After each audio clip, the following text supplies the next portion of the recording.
Catalunya, l'estat espanyol i en la majoria de països democràtics, legislativament s'ha fet un avenç enorme pel que fa a aprovar lleis contra tot tipus de discriminació per tot tipus de causa.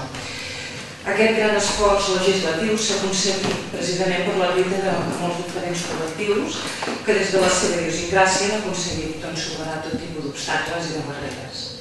Però el marc legislatiu sovint no va necessàriament acompanyat d'una vivència de la igualtat que aquestes lleis també intenten resoldre. La nostra societat, que tan ha avançat en temes d'igualtat, encara té col·lectius que viuen desigualtats. Perquè la lluita no és només una qüestió de lleis, sinó que també és una qüestió del que podríem dir vivències quotidianes. I el marc de les nostres ciutats fa més evidents aquestes desigualtats de la quotidianitat. Les diferències i discriminacions avui es donen encara a diversos col·lectius fruit d'estereotips, de prejudicis que fan dels altres els diferents dels nosaltres. En el cas de la moció que es presenta avui s'ha aconseguit avançar molt en matèria de drets i en el reconeixement públic del col·lectiu de lesbianes, gais i transsexuals, però tot i així encara queda un llarg camí per arribar a la igualtat real. Aquests darrers anys el nostre grup, des del govern de la ciutat, hem treballat amb altres grups i la ciutadania pel tema de la inclusió social i per la cohesió social, és a dir, per el que podríem dir la transversalitat de la vivència de les diferències. Aquest principi fonamental, viure junts des de les diferències personals i col·lectives, és la base de la convivència en totes les comunitats ciutadanes, però és evident que necessita del reconeixement de les seves persones, dels seus grups i dels seus col·lectius.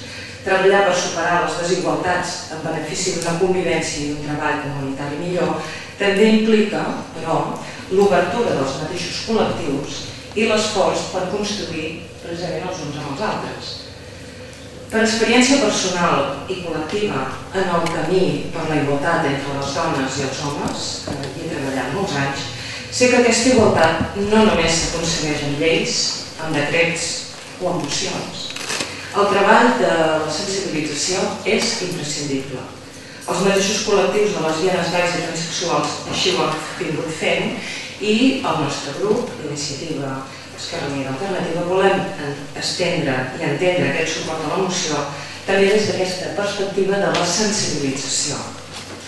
Quan vam parlar d'aquesta moció precisament el divendres passat a la Junta de Portaveus, vaig proposar en nom del meu grup que, a part de fer aquest acte simbòlic a través d'aquesta moció, també es podria proposar que la Comissió del Consell Social, la Comissió Ciutat d'Igualtat, que té una llarga trajectòria sobre el tema de gènere, ampliés precisament la seva mirada i inclogués en el seu pla de treball els col·lectius i les especificitats de lesbianes, gais i transsexuals. Aquesta proposta que es podria afegir, jo proposo que es afegeixi a la moció que puguem aprovar avui, marcaria uns objectius que podrien ser consensuals per aquest ple en un futur pla de ciutat contra l'homofòbia i la transfòbia. Amb aquesta voluntat de col·laborar a construir una societat gironina on tots i totes tinguem les mateixes oportunitats i les mateixes possibilitats reals de construir-nos com a persones, el meu grup d'iniciativa donem suport a aquesta moció.